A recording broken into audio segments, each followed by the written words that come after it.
And welcome back to another episode of Another Look, our news and review show here on the River 95.3 NBC Sports Radio 1450. I'm Dylan Nicholls, news director here. She's Janet Michael, host of the award-winning Valley Today. Host of The Valley Today. and on the award-winning river953.com. Is it .com? Yeah. He always makes fun of the way I say that. I stand by it. I think it adds a little something, but it adds something. it adds a great deal. In fact, the listeners phone in, they text direct and connect 635-4121 and tell me how much they enjoy my enunciation, Janet. You know, I get those texts, right? So I see those I've got a non-existent listeners and the non-existent I've got texts. A private line you're not aware of. Kathy and I worked it out. There's like a code that when your name is in the actual text, it gets rerouted some other way so that's Exactly. How did you figure it out so quick? Because I am quite the tech-savvy person, remember?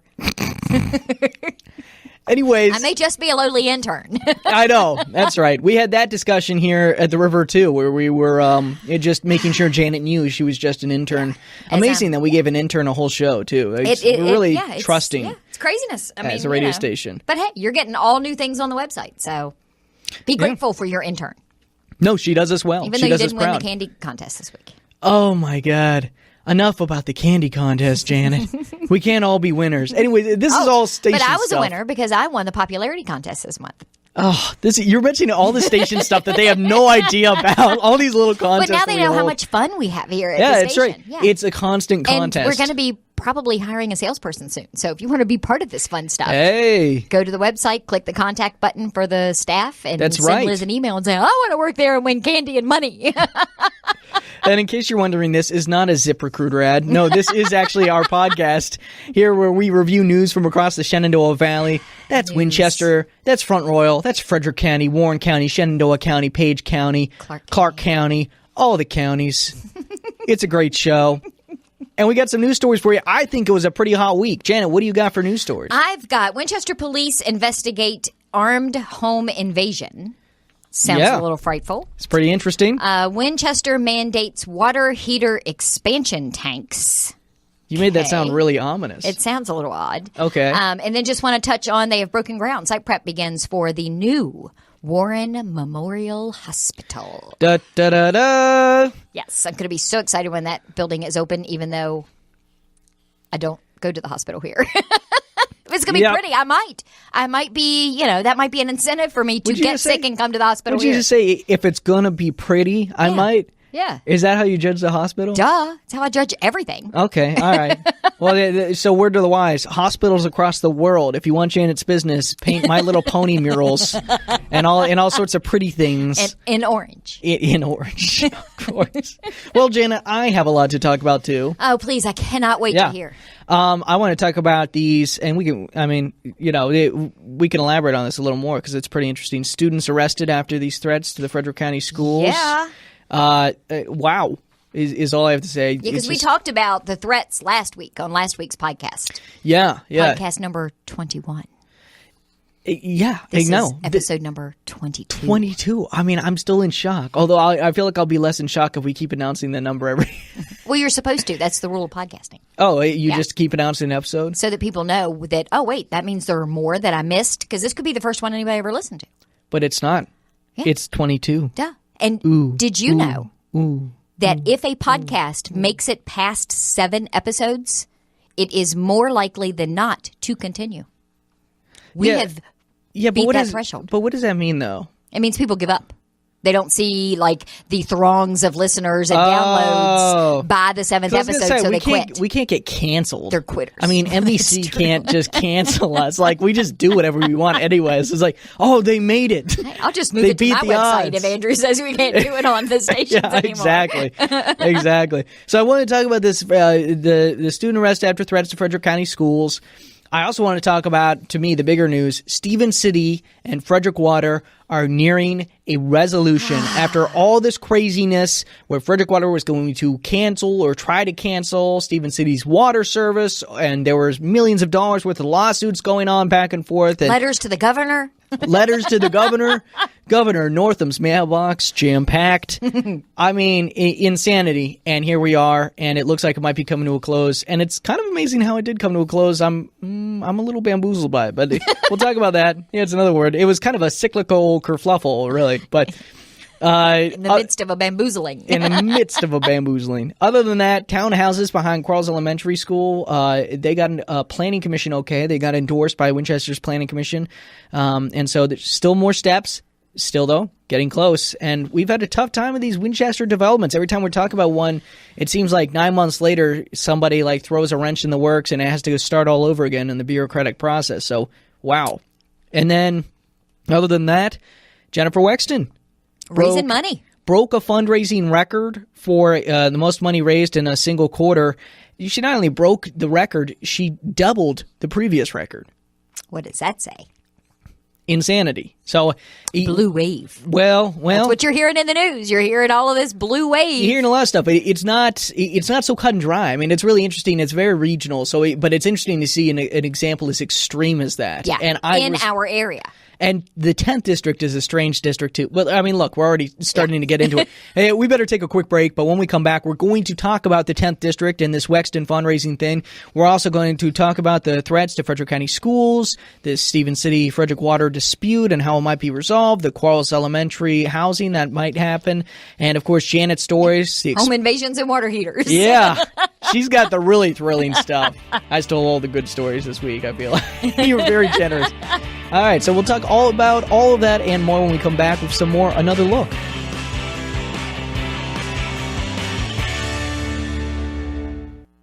It's an award-winning lunch hour every day at noon with the News at Noon and Valley Today. Listen live on air, online, or on demand at theriver953.com. That's theriver953.com.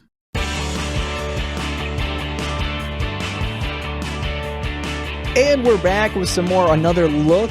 If you're just joining, no, you wouldn't just be joining us because we're off the air. We're just doing the podcast now. So you've been here all alone. You know this is our news and review show where we talk about news from across the northern Shenandoah Valley.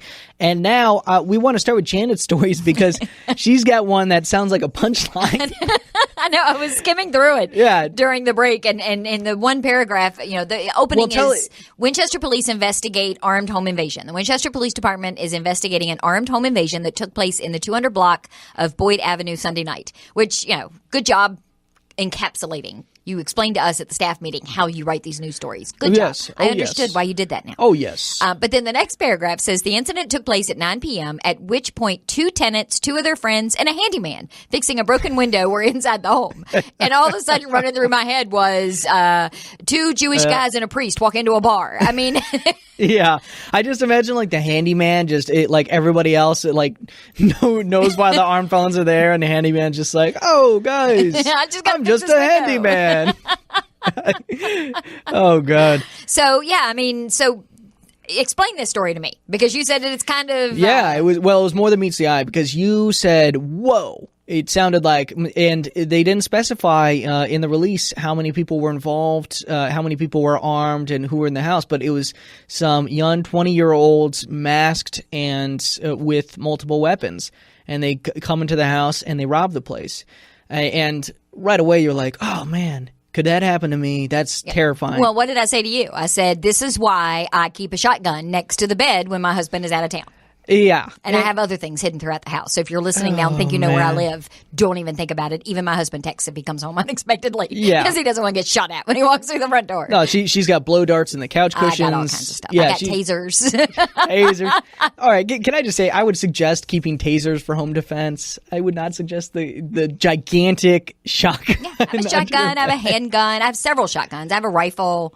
And then I have the one thing that actually is probably going to be more effective than any of it without actually killing somebody. What's that? Wasp spray.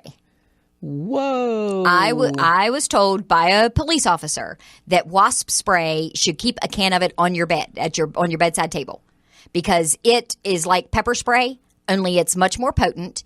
And because of the way the can is with that long little straw on it, it will shoot further. So the person doesn't have to be as close to you. If you can grab that can and squeeze that wasp spray into their eyes, it'll shoot up to 6 feet. Wow.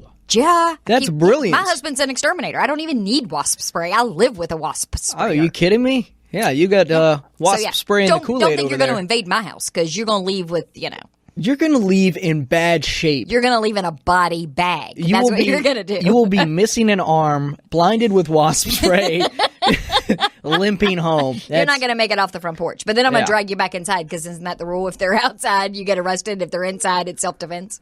Good God, Janet. Giving this a lot Well, of it's not the thought. rule anymore because now it's all premeditated on air. Everybody knows now that you've been planning this. Yeah, and they all know to not come into my house.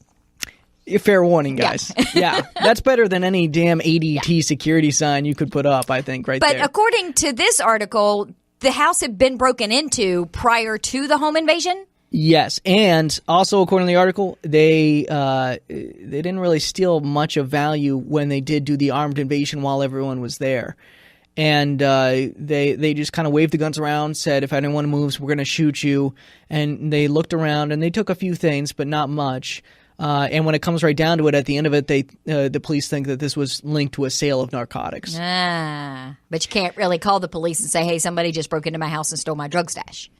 Yeah, or tried to steal my drug stash, couldn't find it, are looking around for it, and are motivated enough to. I mean, if you think about it, that's gonna be a lot of drugs. You got multiple people in there, and they got all the weapons. Or and really, everything. really good drugs. Not a lot of them, but really good quality. Yeah, Janet. Again, you just speak in the even know what it sketchiest terms, like you're like in the market for these I have things. watched, 215 seasons of Law and Order, so I know all this stuff. I know, but Yeah. Janet, you're so worldly that you're making it sound to people like you sit on your couch cleaning your shotgun and snorting cocaine off of a can of wasp spray. You know what? You know what I mean? I can't do that nose stuff. I can't even use nose spray. So that eliminates I'm it. glad that's I'm out. jacked up on caffeine, maybe. Yeah. Cleaning my shotgun with my taser next to me and my wasp spray. That's a great image right there. Just People jittery are gonna hands. be like, I used to think that Janet was a wholesome girl, and now I'm a little worried. She's But got I can some tell you issues. one thing: I'm not going to her house after dark without calling first, knocking, and sending a text. Yeah, multiple ways of alerting at that point. Yeah, so don't do drugs, and if you do, don't keep them in your house, and don't tell anybody that they're there or where they are. Can we just stop at the first one? How's the public service announcement? Don't do drugs. For another look. We're stopping at don't do drugs. That's all we said. Yeah. All right, what else you got, You Janet? hide them in your water heater. Why is that? Because- You would need a water heater expansion tank for that, wouldn't you? You would, yeah. Oh, wait, is the city of Winchester mandating that we all have water heater expansion tanks now? Which is so rude. Why can they tell me what I have to have in my own home?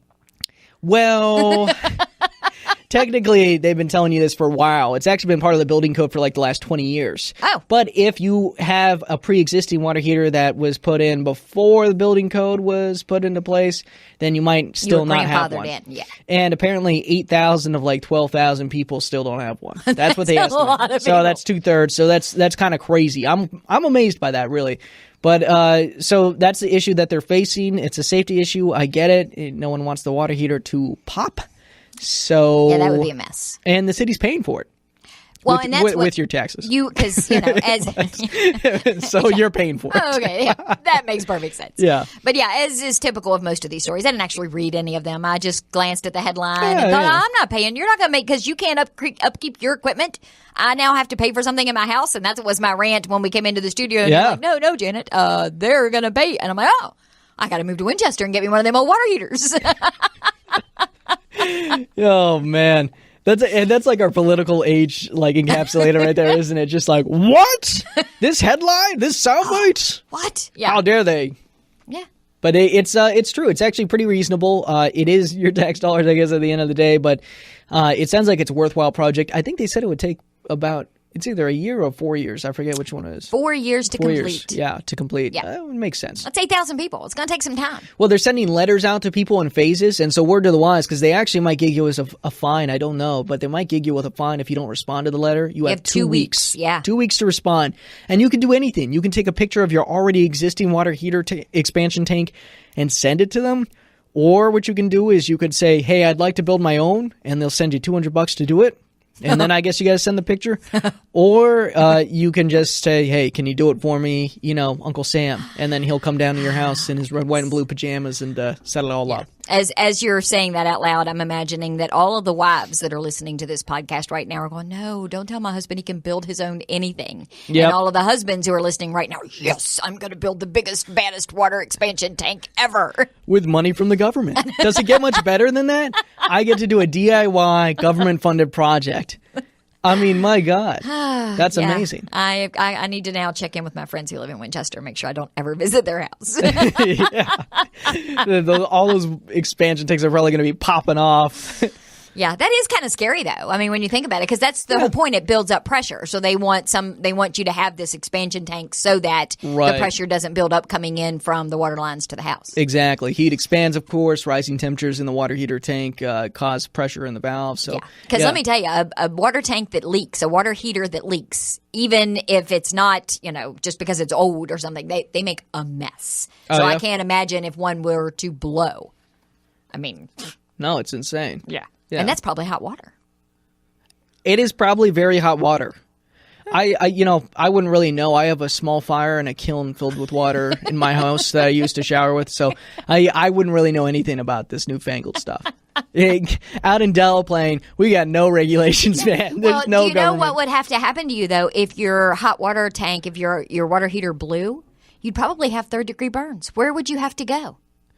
I guess you would have to, I don't know. I guess you would have to go to they're in Winchester, so Winchester Medical Center. As soon as I said that, but we have a story about the War Memorial Hospital. So let's say. It's going to be a pretty new hospital. Pretty new hospital. That's how they're going to get Janet there. Yes. No, and of course, this is the same War Memorial that's been controversial. Some activist groups have gotten together and said, hey, it has no birth center. We're very upset by that. Government's responded saying, you don't utilize birthing you don't facilities use what enough. You got. Yeah, and you always go to Winchester Medical Center anyway, statistically, so it just doesn't make financial sense. And again, I'll reiterate my opinion, because people that I say it to seem to find it very amusing. Half those people should be having babies and the other half's too old, so.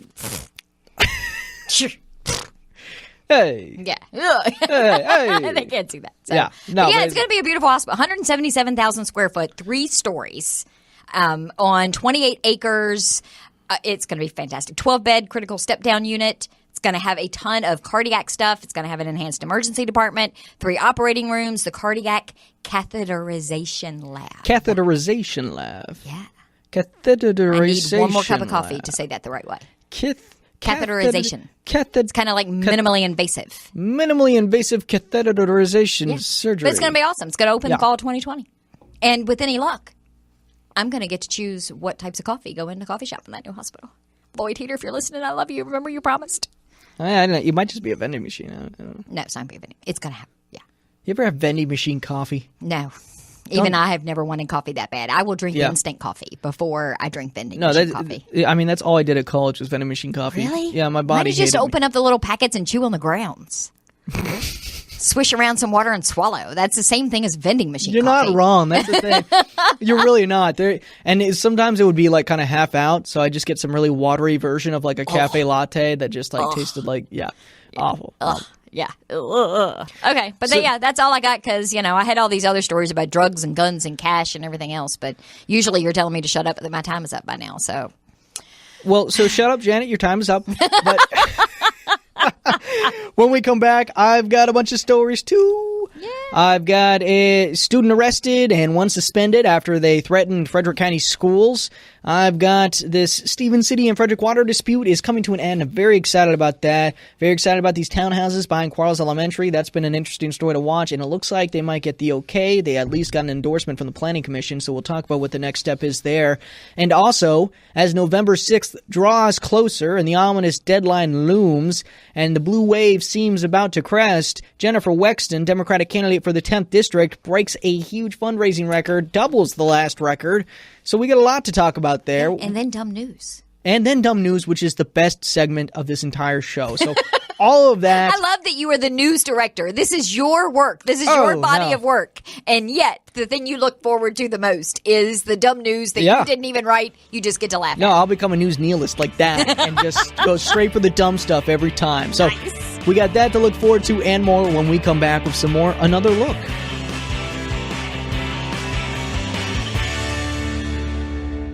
It's an award-winning lunch hour every day at noon with the News at Noon and Valley Today.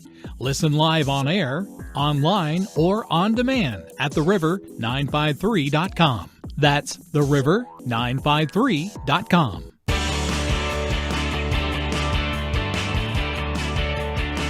All right, and welcome back to some more Another Look, our news and review podcast here on the River 953 NBC Sports Radio 1450.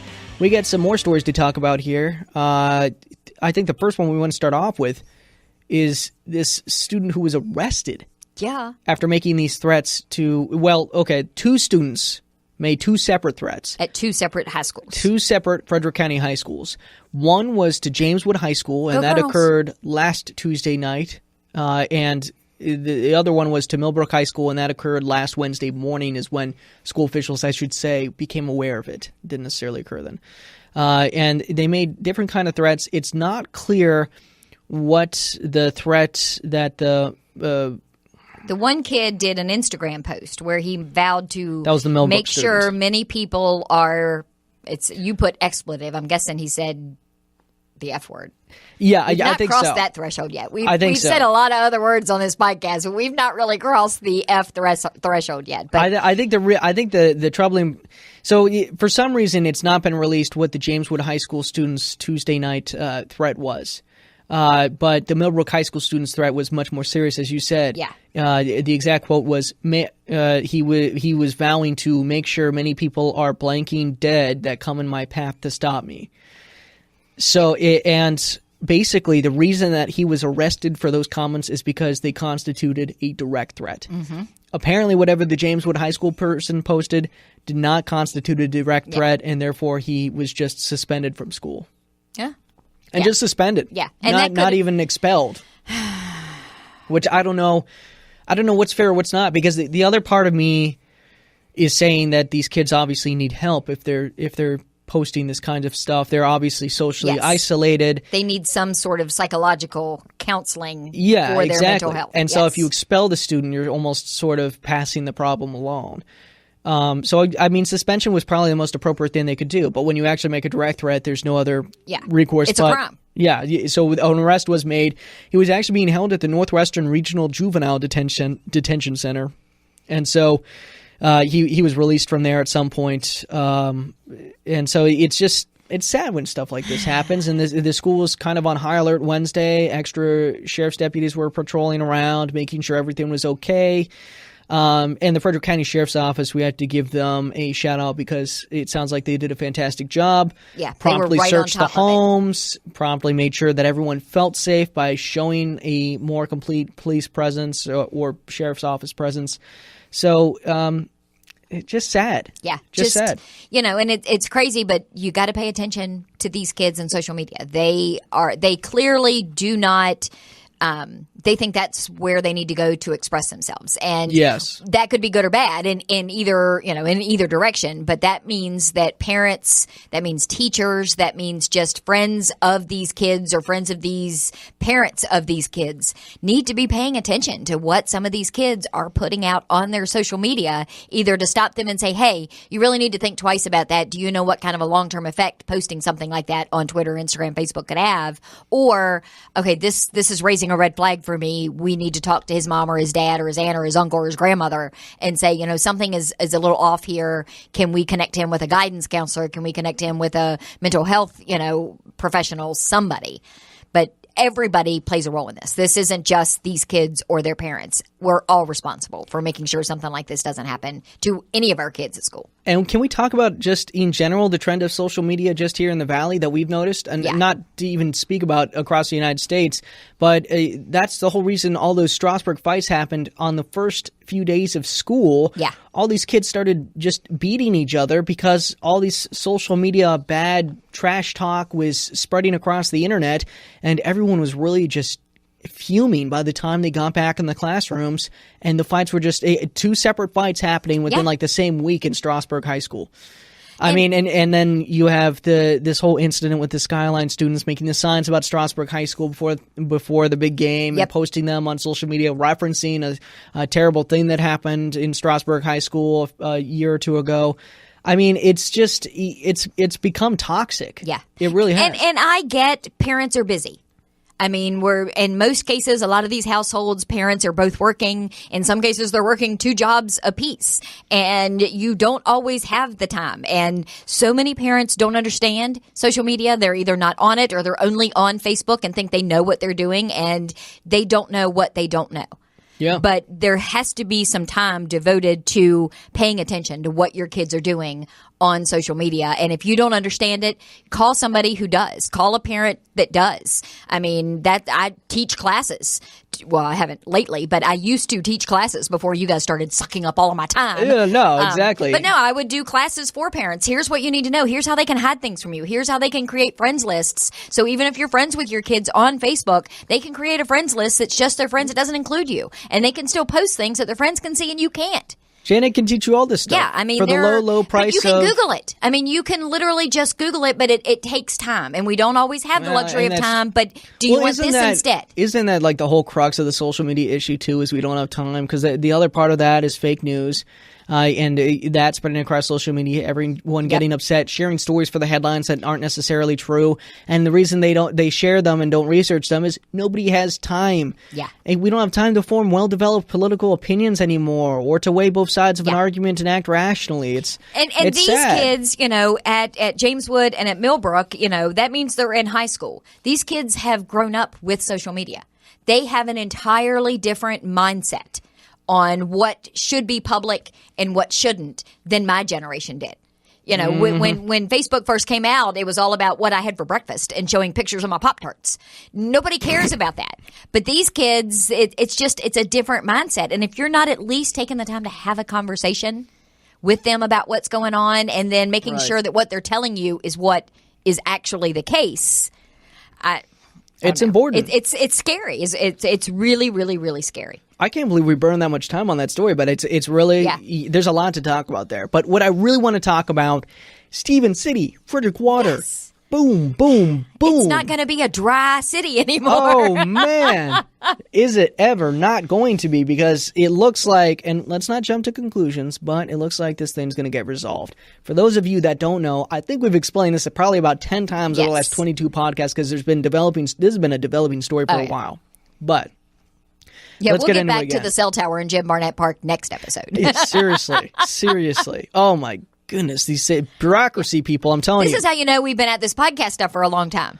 Because we're when we actually come to a resolution on something and we feel like we've been talking about it forever. Man. And we buy a cake when this stuff happens. I mean, you order pizza. I ordered pizza with the little today. Cinnamon twisty things with icing. Yeah, all for Frederick Water and Stephen City. Bless them. Bless their little souls.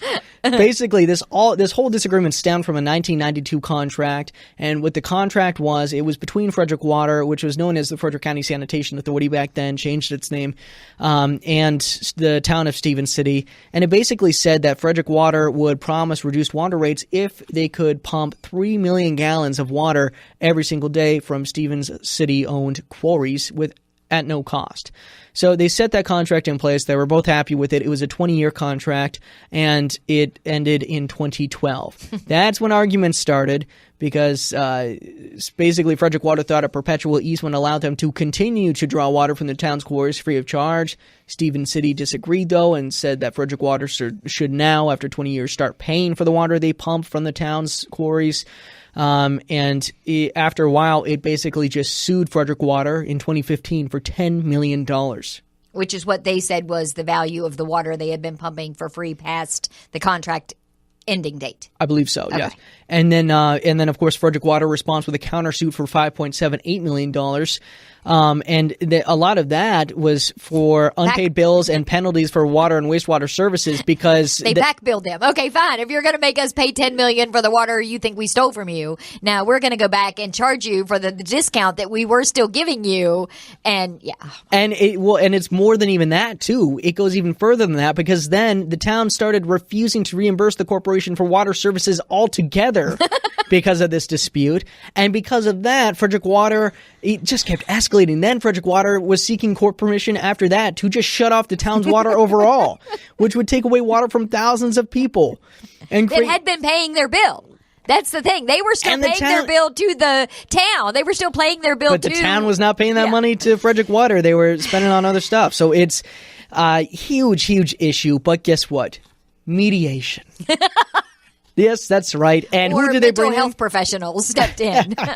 Well, a mental health professional of sorts, a Virginia Supreme Court justice came in, held mediation sessions. Crazy thing is, the sources I was reading from said there were only 2 mediation sessions they attended, one on August 31st and one on October 9th. Oh. But I guess that was enough because now they've got a term sheet. That term sheet is being sent over. Representatives of Stephen City were set there to basically help argue and reach the term sheet. So now that term sheet is being sent to Stephen City's town council. They're going to vote on its conditions, and after that, they'll make a decision. And it sounds like that's scheduled for this coming Tuesday, a few days now. Yeah, well, it's amazing how much faster mediation will move along when you have a Virginia Supreme Court justice sitting there saying, okay, I see what you want, and I see what you want. Y'all ain't getting none of this, but I'll consider that. And y'all ain't getting none of that, but I'll consider this. And then there's only 2 things left they have to agree on. It should move pretty quickly at that point. And frankly, when you do like ridiculous things like send a letter to the governor of Virginia to try and solve this problem, you need to deal with the problem directly, and you need something like a mediator. I don't know whose idea the mediation was. Brilliant idea, and I'm really glad both parties, showed a lot of maturity on this part of both parties to get together and figure this out because there was a lot at stake. I'm guessing somebody in the governor's office said, quit sending him these letters and go to mediation. Him. And if I'm not mistaken, the title of the podcast where we talked about that is called I'm Telling the Governor. It is. It is indeed. So look that one up. That's going to be like episode 11 or something. So look that one up. The other thing, we'll just touch on this briefly. We've got some townhouses that have been planned for some time now behind Quarles Elementary School and some concerns attached with them. The townhouse development is called the Towns at Brooks Manor development. It's being built by developer Oakcrest Builders, and it's located at 217, 207, and 203 East Southwark Street, and it also extends almost the full length of the 1100 block of South Kent Street. There's been some worries because it's behind Quarles Elementary School, like directly behind, and buses line up along South Kent Street in that area. So there were some worries that maybe this new development might congest the area and interfere with the bus line. There were also some worries over overcrowding. People were saying, hey, if you make these townhouses big enough, maybe families might make their starter townhouse and try to make one of the bedrooms into a third bedroom or one of the spaces into a third bedroom. It's a lot of people in a confined space, and if close to a school. And we've talked about this over and over again with the Winchester and Frederick County schools. Overcrowding is a huge issue, and it's really worth thinking about. But at the same time, Winchester needs affordable housing really badly. Yeah. So it's catch-22. But the good news is for the development at least, the good news is that Winchester's Planning Commission has endorsed it. It's endorsed the subdivision plan. This could mean that we get 26 new townhouses in this 2.34 acre property. So that's exciting. That's a big new development, sizable little chunk there. The final word of approval, it's going to come sometime next week, and that's going to come from City Council. So they're going to make a decision on that. Yeah. But 26 townhouses, though, in just a little over 2 acres is a lot of houses. A lot of houses. For a small area. I mean, our house is on like 3/4 of an acre. Yeah. And I feel like our neighbors are too close. No, it's true. It's true. We're on like an acre and a quarter or something, acre and a half, and it's funny because you don't think of it as. Yeah, I mean, but a townhouse is a townhouse. You're not buying a townhouse because you want privacy. Exactly, and they're trying to keep a townhouse. So the developer made some changes to basically make it almost impossible to make a third bedroom out of these things, to make it less family oriented and more sort of like single you and your young roommates. Startups. Yeah, kind of an apartment. So. We'll see how that turns out next week. A lot of stuff that's going to be developing next week. There's a lot of building going on. Strasburg's getting a development. I know that they're building a new development in Middletown across from the college. You've got these going on. They're going to put housing over top of those historic buildings they're tearing down in downtown Winchester. I mean, there's a lot of building going on. Yeah, these EDAs and these towns, they are just chomping at the bit to put more rooftops on there because they basically get these great businesses that want to come, and the businesses say to them literally like, look, for this to work financially for us, you need more rooftops. Yep. Amazon's HQ2 is coming to Northern Virginia. I am predicting it right now. I'm telling you, it's going to end up in Northern Virginia. That's a Janet Michael prediction. I'm telling you right now, it's going to end up. My son is hoping it doesn't end up in Montgomery County because that's where he lives now, and it's already too expensive to live there. Yeah, and it's a he little can't crazy. even imagine what would happen if the demand goes up. Yeah. No, it could happen here. It really could. And that's a Janet Michael prediction right there. Yeah, That's right there. I'm telling you. Janet's spinning more gold than Rumpelstiltskin right now. You guys got to take notice here. This stuff's valuable. Finally, we talked about this before the break a little bit, but Jennifer Wexton broke a 10th district fundraising record. She doubled the previous record of $1.3 million in the third quarter of 2014. She went ahead and doubled it and raised $2.6 million between July 1st and September 30th of 2018. So that's a huge third quarter record there, huge difference. And she's done very well with fundraising. And despite Barbara Comstock being the incumbent and being a sitting congresswoman, Wexton's poll numbers are up. She's got more cash on hand. She's raised more money overall. So it's this isn't even, the trend normally with fundraising during a campaign is that the bulk of your money comes in the 30 to 45 days before the election.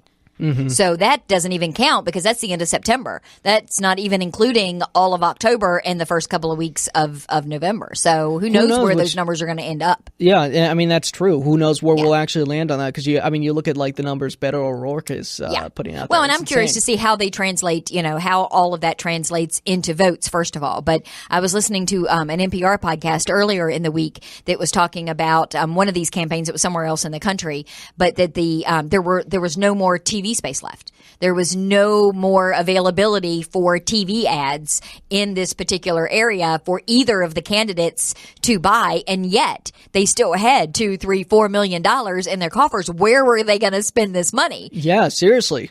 So they were talking about digital, and they were talking about paying people to go knock on doors and kind of somewhere else. But I mean, you think about that kind of money flowing into some of these campaigns, and wow. I just gotta say that's all those things you just mentioned are dumb. You buy a blimp with that money. That's what you do. No, you put your name on the side of a blimp. radio station because it's the theater of the mind. You do call the radio station first. Yeah. But that reminds me, I do have to talk to the station owner about us getting a blimp that we rent out to people. I think that's a great idea. Yeah. And I will tell you, as somebody who lives in the 10th, I will have to vote in that election. I'm sick to death of the commercials. Yeah. Barbara Comstock, more like Barbara Trump stock. And then Wexton, I forget what the one was that they were saying that she was the highway robbery.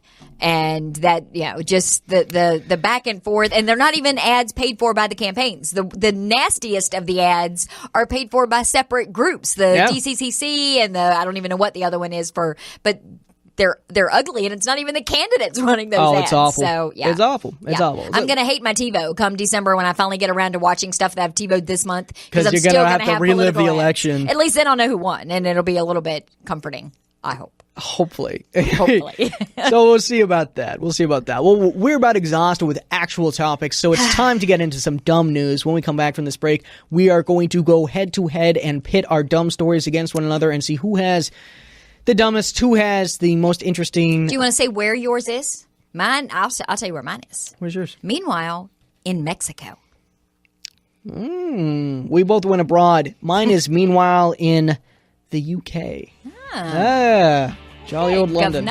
Mm-hmm. So you get some of this foreign entertainment, some more of that, when we come back with some more Another Look.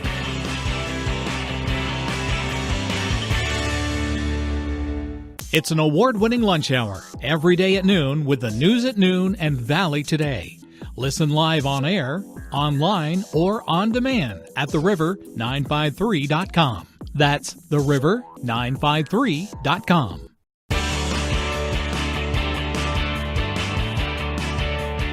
It's time for dumb news.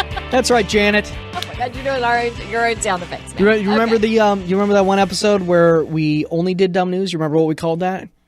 The Big Dumb. The Big Dumb. We're gonna do. Or did we decide that we're gonna do that Camping for Hunger Week? The Big Dumb. Is that what you're talking about? Yeah. Yeah, we could do that. The return of the Big Dumb. Andrew's going to be down here. We can get him in on an episode. We don't want Andrew in here on an episode. Why not? Andrew's the station owner, by the way, for those of you who are listening. But then he's not going to let us cuss. He's going to yell at me for saying something, and he's going to find out exactly how off the deep end I go, and he's not going to let me do this anymore. Oh, so we're hiding these from him. I didn't realize that. We're not hiding them. We're just not advertising them to him. Yeah. We advertise them to everyone else. So be advised that the week before Thanksgiving, this is going to be podcasted from under the bus. Under the bus. We are going to be hidden away from Andrew. Well, and real quick before we move on to the dumb news, I can't believe we didn't think to mention this when we were talking about Wexton and Comstock and the election. We're doing live election coverage. We are. On the air. I mean, I can't believe it because everyone else is billing it for us except for us. I know, right? But we're very excited about it. November 6th, of course, is the election night, and we're going to be on from 7 to 10. Yes. And so we're going to be going ahead and playing interview clips that we've had. We're going to be discussing the candidates, and we're basically just going to be giving you results. And the reason you want to tune into us and not just those schlubs on the TV is just because you can see their faces don't mean it's better, because guess what? We're going to be covering the local election stuff. We're going to also be covering town councilman elections, city councilman elections, all that good stuff. And we're going to be covering the 6th district election with a special spotlight on that. I had an interview with Jennifer Lewis, an exclusive, which was great. We'll play clips from that. The video's on our YouTube channel. Videos on our YouTube channel. No one's covering the 6th. No one cares. Everyone's concentrated on the 10th. Everyone's concentrated all over the place. Yeah. No one's paying attention here. So this is going to be your election central if you're living in the 6th district, and we also have 10th district coverage if you're up in Winchester area. So please tune in. So we're going to do that election night from 7 to 10, and then I think you and I are doing the hour together the following day. News at Noon Valley Today is going to be a recap and conversation. We'll call it the Hangover episode. Election hangover. Election hangover. I like it. Well, Jada, why don't you go first with your dumb story? I'm curious what you got. Okay, so I already said, meanwhile, in Mexico. Yes, Mexico. I had 3 stories. Uh-huh. One of them, Liz said, was already trending, so I couldn't use it. So I think I'm going to put it to the side until it's not trending anymore and you forget about it. And then I'm going to bring it back. Okay. All right. And then the other one she looked at, but then when she saw the headline on this one, she said, I'm not even going to read the story. This is gold. This is the story you have to Are you going to start off with the headline? So if it's horrible, it's Liz's fault. Okay. Tourists continue lounging next to dead bodies on Mexico Beach. Oh, Janet, that's awful. Yeah. My first reaction to the headline was, how much money did you have to pay for that Mexico vacation? That even a dead body isn't going to deter you from having lunch at the local cafe. I got to say, even I would do that, though, because I would not realize they're dead. I'd just be like... Okay, well, the police were there putting up tape and stuff. That's the All right, images. you better read the rest of the story before I commit to a perspective here. It's a stunning resort town, once frequented by the rich and famous. But these days, it's become the scene of unimaginable horror time and time again. You sound like you're reading the L.A. Confidential. I know, right? Yeah. The latest incident saw 2 men murdered on Caleta Beach in Mexico's Acapulco region. But such scenes of bloodshed are becoming so mundane that tourists barely batted an eyelid. Sure, some beachgoers initially ran for their lives when gunshots rang out. But it wasn't long before they went on with their leisurely activities. Some were even filmed dining at a beachside restaurant while the bodies lay just feet away. It could have been. There probably was. There were more than one body. There were more than one pizza. Yeah, very with true. With bizarre scenes caught on camera by local site El Sol de Acapulco. You are just butchering. The footage from the crime scene, the footage shows the crime scene being cordoned off by investigators with tourists seen relaxing in the background. Yeah, I mean, I don't know. I don't know what I would do in that situation. I mean, because think about this. Think about if you paid for a nice beach house in the Outer Banks and you're out on the beach and... Okay, first of all, that crap don't happen in the States. Okay, yeah, I know that. Obviously, we're very fortunate to have a nice, stable government that's not corrupt. Yeah, you couldn't even say that with a straight face. Whoops. Yeah. But we're very fortunate at least to not have dead bodies in the streets. But it's, I mean, say that happened to like the Outer Banks, you spend a lot of money or you're having like a really nice time. This is your vacation day. And it's like the dead body's there, but it's not right there. And, you know, the police are doing their thing. I mean, what are you going to do? Not use that? I feel like this is an episode of Seinfeld. What's the statute of limitations on when you can go to the beach after you found the dead body? You know what I mean? Like, what's the etiquette? I don't know what protocol is here. Well, all I can tell you is that the identities of the victims have not been revealed, but it is believed they were chased from a vehicle and ran into the crowd of tourists. Oh, no. And if this were just the first incident, then I may say, okay, you know what? If it was a random thing that hardly ever happens and they kind of did the cleanup pretty quickly and we're out of the way and I'm only going to lose a day or so, yes, I may take, your side.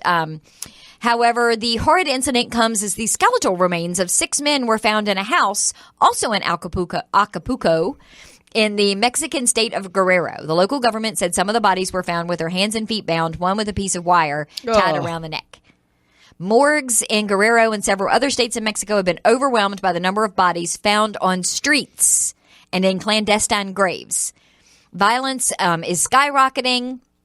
In April, tourists watched as a man's body washed ashore at Calatilla Beach. Horrifying images showed stunned beachgoers standing near the water as officials removed the corpse. Good God. So, yeah, that's what I want to know. I would know. never. It would take one. All right, now this is becoming clear to me because I think it would take one body washing ashore, and I'd be like, "That's not the beach for us." Yeah. Wife, kids, let's get out of here. So, It's just the latest in a string of violence and gruesome murders in the country. In Cancun last week, there were 14 killings reported in a period of just 36 hours, the highest in the country's recorded history.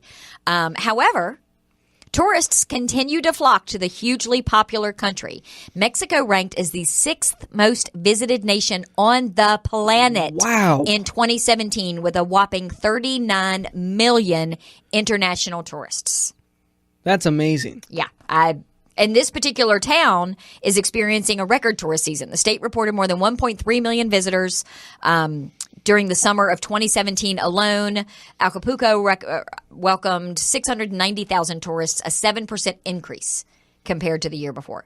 Maybe these people are going on these vacations to see a dead body. You're sick. But I mean, think about it. People would do that? You think? Oh, I don't think about that. I don't know. I think the beaches are beautiful, but it's like, don't leave the resort. Oh God! I have friends who are travel agents, go. And they both say that they are some of the most beautiful beaches you will ever visit. Don't leave the resort. Yeah, stay on the grounds of the resort. And I'm sorry, if I got to take a vacation and go somewhere, I don't care how beautiful it is, how white the sand is, how blue or green the water is.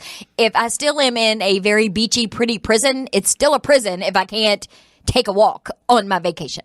Well, now hold on a second, because you were talking about how important the pretty factor is with your hospitals. Yeah. Same rule applies to the Okay. Yeah, it still has to be pretty, but I got to be able to go wherever I want. Man, you got high standards. I do, man. I'm telling you. You got high standards. It's Janet, I'm telling you, you're going to have to put up with a dead body or two in your life. Just how it goes. I know. It just, exercise a high degree of caution when in Mexico, says the Australia and U.S. government. So at least they're, murder, armed robbery, sexual assault, and kidnapping are risks. Could you put out like a more no shit statement than exercise caution and keep your guard up when you're in Mexico? But they've deployed 1,740 police officers, 250 police vehicles, 2 helicopters, and even drones to monitor the area's main beaches. Guess what?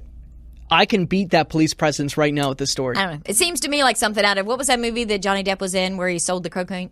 What was that movie called? Pirates of the Caribbean. No. It could have been, though. Blow. Yeah. Remember they had all of the, yeah. Why would you go on vacation somewhere that has police helicopters and, I don't know. I was thinking Colombian Pirates of the Caribbean. But so there you go. That was, that's all I got. It's a little, it wasn't as funny as it was, like, crazy. Horrifically insane and yet really. Crazy story. It was more ironic. It was more in the family of irony than it was comedy. I don't know if you call it dramatic. It was very dramatic. Yeah, it was kind of. It went above my head. Yeah. All right, let's see. Let's hear what you got. Well, you've got this little this cute little police presence on your Mexico beaches, but I'll tell you what, the UK, man, they bring out the. I swear. A kid could drop a textbook and they bring out the bomb squad. Oh, here we go with the dropping of the textbooks. I know. They could. Honestly, this is an amazing story. So basically, there's this guy who. There's always a guy. There's this guy named Christopher Foley, 51 years old, bright, chipper young lad. And he scaled to the top of a derelict building and proceeded to taunt officers from the top of this building. Yeah, it's not a big deal, right? No, kind of like the chick that tried to climb up the Statue of Liberty. Except it started to escalate. And by the end of it, police spent, and remember, this is UK, 18,000 pounds, or as I like to call it, quid. No, it's not the same thing, but okay. 18,000 quid. And they sent more than 100 officers to a 45-hour standoff that in total consumed 900 hours of police time. On the whole operation, as they all surrounded Foley, a 3,000-pound, in dollar amounts, drone was circling this building. And you know what this drone was capturing as it circled this building that Foley was on top of? The dude flipping him off? It captured, well, more than that. Apparently, he was mimicking sex acts at one point on top of the building by himself. He pulled his pants down and mooned police officers, which I think started the whole ordeal. Okay, I'll show you. Oh, my God. And this is my favorite quote in the whole thing. Because he mimed a sex act, and there were whistles, cheers, and jeering from bystanders. Just a bunch of drunk Brits just gathered around all these 45 officers in this drone, just cheering them on. Oh my! It sounds like Dog Day Afternoon happened in Britain. Like it really does. Oh my Lord! You're gonna make me spill my coffee. And the best part is, at one point, Foley shouted to police, "F off. If any of you C's come up here, I'll smash a brick over your head so hard you'll be licking your own A." There's some excellent. And the truth of the matter is, they could have just left, and he would have come down off the building eventually by himself. They could have thrown a brick and gotten him, honestly. They got all those guys there. So basically, 15 to 20 officers were present at any one time just to monitor this situation. Just any old asshat can climb a building in Britain, I guess, and get all this attention. And so basically, when they finally arrested Foley and got him down and put him in cuffs and all that, pulled his pants back up and all that kind of thing. You know, as you do, he told officers he had been drinking beer. Yeah, that doesn't explain it, Foley. Explain yourself further. And had taken 56 sleeping tablets. How was he even still upright? How and did a he box not of fall off the Nurofen. building? Oh my gosh. 56 sleeping tablets. I'm surprised he didn't send out a racist tweet while he was at it. It's amazing. Absolutely amazing. Now, and of course, he his defense attorney actually says he didn't really remember much of the incident, and his statements seem to reflect that. So he was just blackout, just mooning officers, humping the walls. See, and in Mexico, they would have shot him down, waited for him to splat, and turned that into a tourist attraction. Exactly. The British have figured out a lot of things, but not the tourism industry. Apparently that's for sure. But they, his lawyer came up and said, he feels embarrassed and ashamed by his behavior during this June incident. If only the court could show him mercy.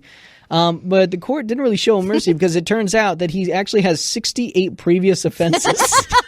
He takes a lot of sleeping pills on a fairly regular basis. Yeah, and in the court's words, a long history of dishonesty. And so goes the tale of Christopher Foley of Britain. There it is, right there. Well, okay then. Yeah, I like how the headline has the mooning in all caps. All the rest of it is normal, sentence structure, but mooning is all caps. And so I can read it to you guys so you understand the emphasis. Police spent 18,000 pounds and sent more than 100 officers to a 45-hour standoff with one man who was mooning them from a rooftop. That is the emphasis they put on mooning. And that was your best news voice. Thank you. Thank you so much. Yeah. Police spent 18,000 pounds and sent more than 100 officers to a 45-hour standoff. I mean, it's not as good as LA Confidential, but yeah. You'll get there. I know. You'll get there. Yours literally sounded like Danny DeVito at the start of LA Confidential. It's like, hello, dear listener. I swear, it sounded just like that. It was perfect. Picture perfect. I am about as tall as Danny DeVito.